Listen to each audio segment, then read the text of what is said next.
चलो આપણે ઇંગ્લિશ ગ્રામરમાં પહેલા ચાલુ કરીએ આપણે આર્ટિકલ થી બરાબર છે।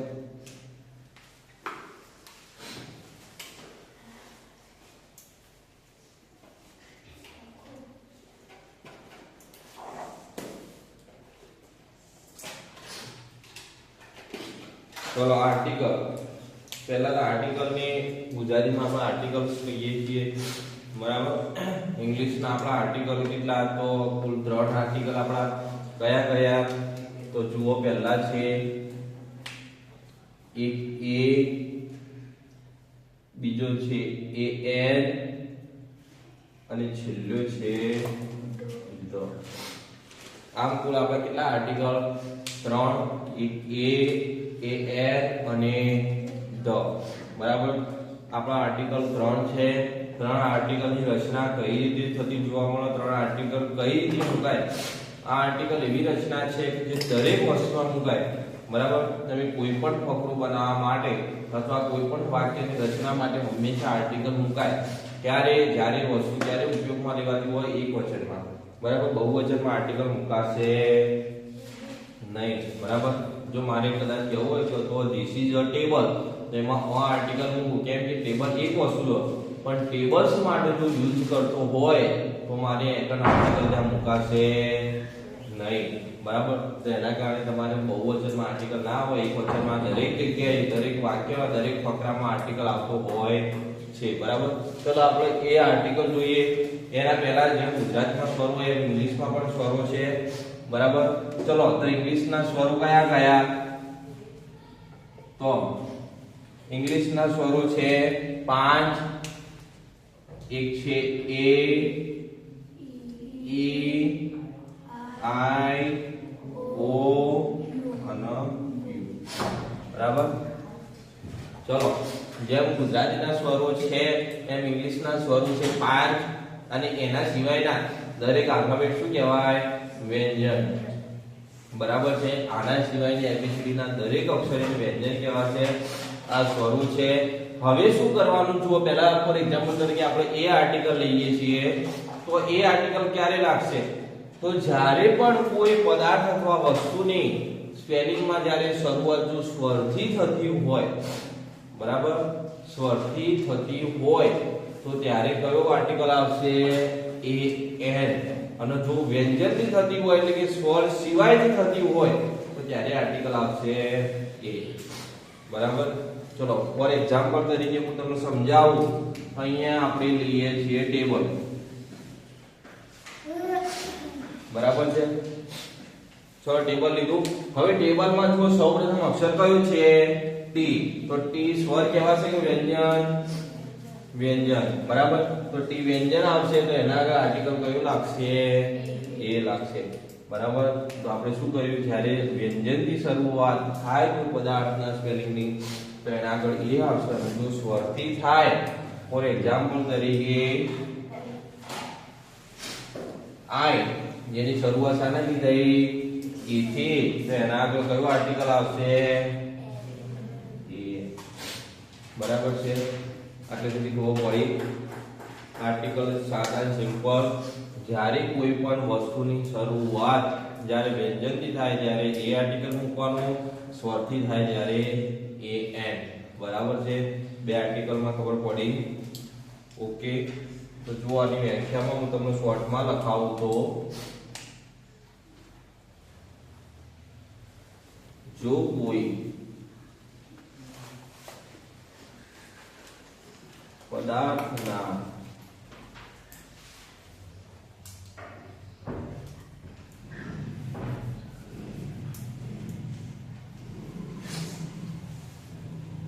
व्यंजनથી એટલે સ્વર સિવાય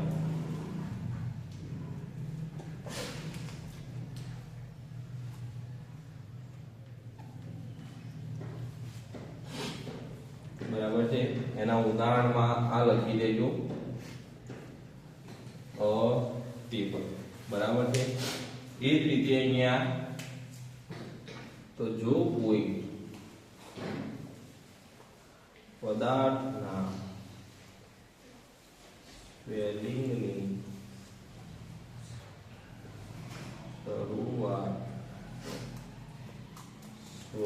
નથી થાય.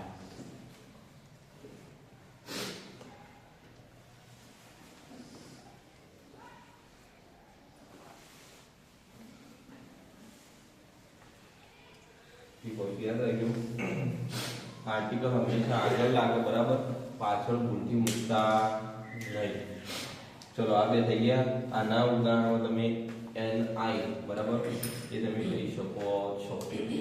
ચલો હવે તમારે આવે છે ધ આર્ટિકલ બરાબર. ત્રણ આર્ટિકલ પૈકી ત્રીજો આર્ટિકલ. ચલો સ્વર વ્યંજન હોય તો બરાબર, પણ હવે ધ ક્યારે મૂકશું?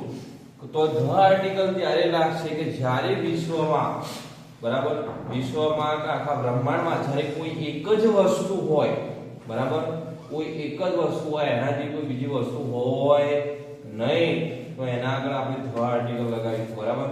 ફોર એક્ઝામ્પલ તરીકે સૂર્ય, પૃથ્વી, આ બધા શું છે? એક જ છે. ગ્રહો બધા દરેક જે બુધ ગ્રહ હોય તે દરેક શું છે? એક. તો સિંગલ એટલે કે ધ આર્ટિકલ એના આગળ લાગશે કે જે ખાલી વિશ્વમાં શું છે? એક જ. પછી બીજી વખત ક્યારે ધ આર્ટિકલ લાગશે? તો જ્યારે કોઈ વસ્તુ અથવા જગ્યા કોઈ ખાસિયત ધરાવે છે, કે એવી ખાસિયત કોઈ બીજી જગ્યાએ જોવા મળતી નથી, તો એવી ખાસિયત દર્શાવતા સ્પેલિંગની આગળ પણ ધ આર્ટિકલ આવે છે. ખબર પડી આમાં? તો જ્યારે વિશ્વમાં કોઈ એક જ વસ્તુ હોય બરાબર, તો એની આગળ શું મૂકીશું આપણે? ધ. એના સ્પેલિંગમાં વ્યાખ્યાન લખો.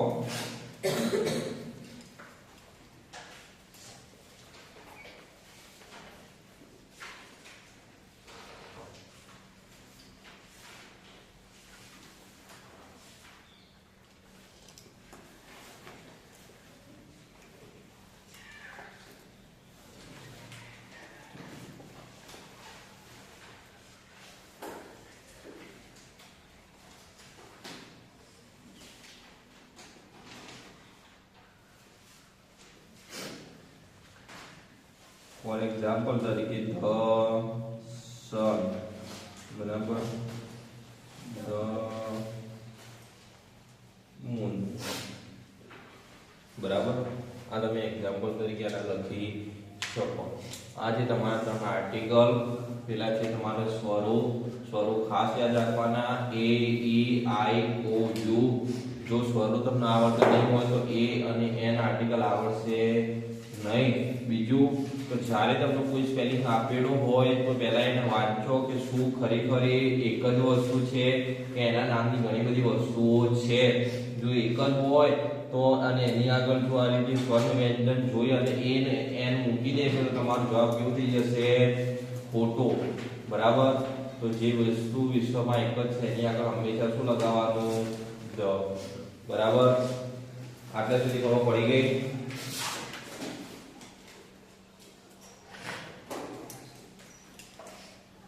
ચલો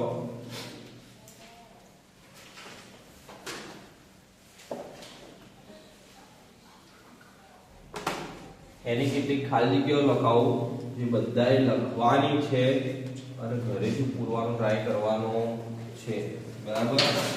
ચલો લખો હવે.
પેલા 5 ખાલી જગ્યાઓ જે તમારે પૂરવાની રહેશે, બરાબર છે.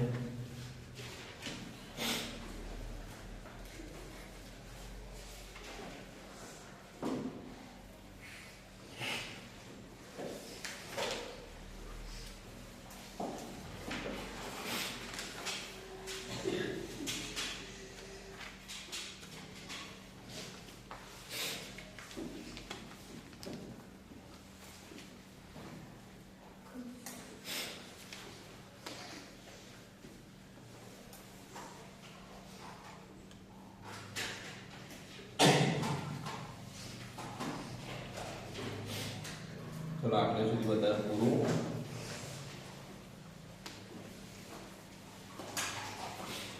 ચલો હવે આપણે જોવાનું છે નેક્સ્ટ ટોપિક, બરાબર.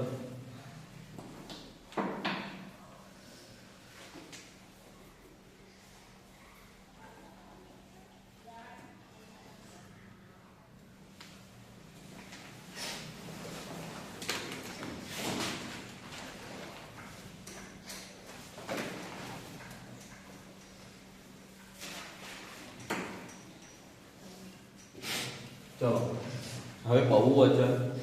તો પહેલા ધ્યાન આપો, એક વચનથી બહુવચન એટલે શું? પહેલા એક વચન એટલે જે વસ્તુ એક જ છે એને આપણે એક વચન તરીકે ઉપયોગ કરીએ છીએ. જ્યારે એ વસ્તુ એક કરતાં વધી જાય ત્યારે એનું બહુવચન તરીકે ઉપયોગ કરીએ છીએ. આપણે આપણી માતૃભાષામાં, બરાબર, એક વચન બહુવચન તો આપણે આવડે, બરાબર. તો એક દરવાજો હોય તો એને દરવાજો કહીએ. જ્યારે ઘણા બધા દરવાજા હોય તો આપણે એને શું કહીએ છીએ? સંખ્યા આપીને કે 3 4 દરવાજા છે, બરાબર. દરવાજોમાંથી શું થઈ જાય? દરવાજા અને એની સંખ્યા દર્શાઈ જાય, અથવા ઘણા બધા દરવાજા છે, બરાબર છે. હવે અહીંયા આપણે જોવાનું છે સેમ એ રીતે ઇંગ્લિશમાં. તો ઇંગ્લિશમાં એક વચનમાંથી બહુવચન આપણે કઈ રીતે કરીએ, બરાબર. તો એના માટેના કેટલાક નિયમો છે, જે નિયમો તમારે યાદ રાખવા પડશે. ચલો પહેલા જ એમાં નિયમ છે તમારા, તો કેટલાક બહુવચન એવા નામ, એક વચન એવા નામ છે કે જેના પાછળ s લગાડવાથી એનું બહુવચન થઈ જાય છે, બરાબર.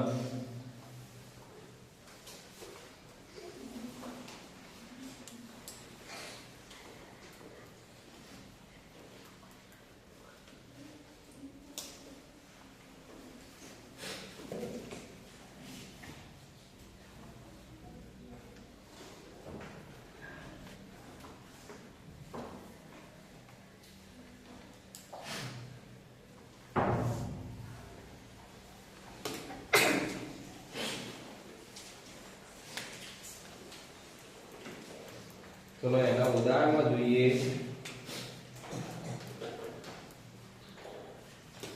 બોય તો બોયઝ, ગર્લ તો ગર્લ્સ,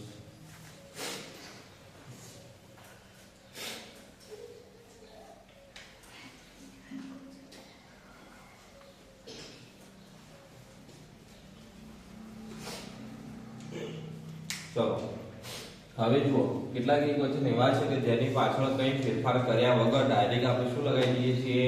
એસ લગાવી દઈએ છીએ. જેમ કે બોય તો બોયઝ કરી નાખીએ, ગર્લ્સ કરી નાખીએ, પેન્સ કરી નાખીએ. આપણે શું કર્યું? ખાલી એસ લગાવી એનું બહુવચન કરી દઈએ છીએ, બરાબર. આ છે તમારો પ્રથમ નિયમ. હવે તમારો બીજો નિયમ આવે છે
ચલો, જે નામના છેડે જુઓ સ્પેલિંગ જે હોય આપેલા એની પાછળ જો ડબલ એસ હોય, એસએચ હોય, સીએચ હોય, એક્સ હોય કે ઓ હોય તો એના એવા નામના છેડે શું કરવામાં આવે? પાછળ ઈએસ લગાડવામાં આવે છે, બરાબર.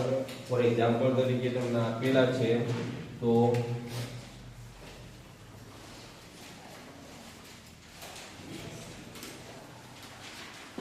બસ, તો તમે શું લગાવશો? એસ છે પાછળ એટલે ઈએસ લાગી જશે. પછી છે તમારે ક્લાસ, પાછળ ડબલ એસ છે એટલે શું લગાવી દઈશું? પાછળ એસ લગાવી દેવાનું, બરાબર. ચલો, આ થયું તમારો શું? બીજો નિયમ.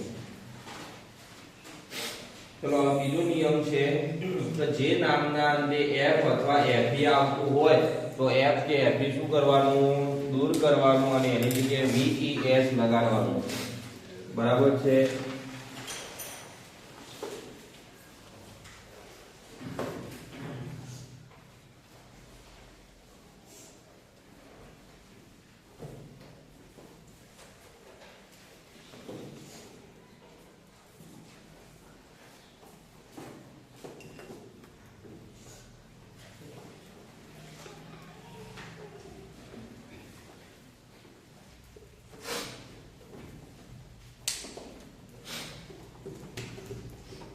હવે એવા સ્પેલિંગ કે જેની પાછળ શું હોય?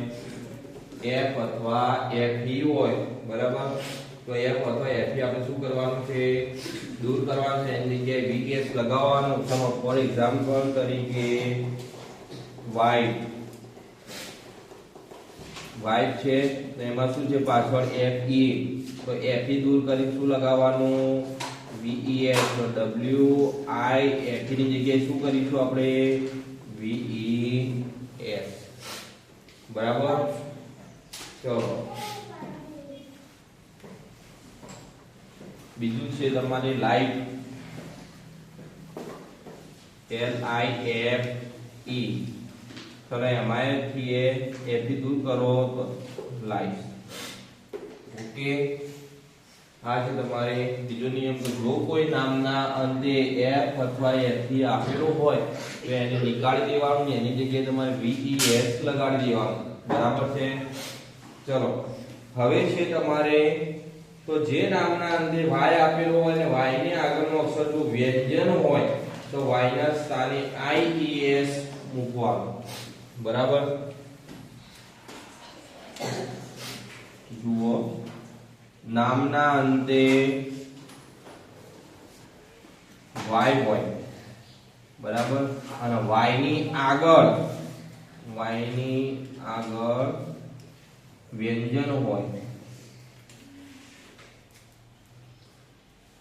તો y ની જગ્યાએ શું મૂકવાનું? IES, બરાબર. આના બે નિયમો આવશે. એક y આપેલો છે એની આગળ સ્વર હોય તો ને કે એની આગળ વ્યંજન હોય તો, બરાબર. જો વ્યંજન હોય તો IES મૂકવાનું, બરાબર. ચલો, ફોર એક્ઝામ્પલ તરીકે લઈએ તો બેબી, બરાબર. તો એમાં જો y છે એની આગળ b છે અને b કેવો છે? વ્યંજન. તો એનું તમારું બહુવચન શું થશે? બેબીઝ, બરાબર. ચલો, હવે આનો છેલ્લો કે જો અંતે y હોય, બરાબર, અંતે શું હોય? y તો હોય પણ y ની આગળ સ્વર હોય, બરાબર. તો y તો હોય પણ જો y ની આગળ જો સ્વર હોય તો એ માત્ર શું કરવાનું છે? એની પાછળ s લગાડી દેવાનું.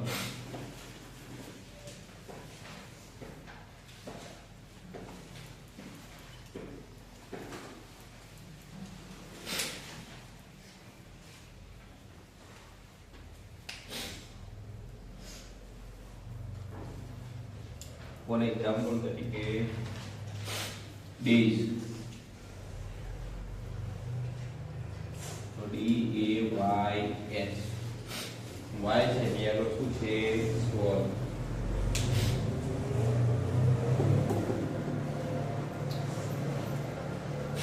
પછી બીજું, તો જો નામની અંતે ડબલ ઓ આપેલા હોય, બરાબર, જો નામની અંતે ડબલ ઓ આપેલા હોય તો પણ શું કરવાનું?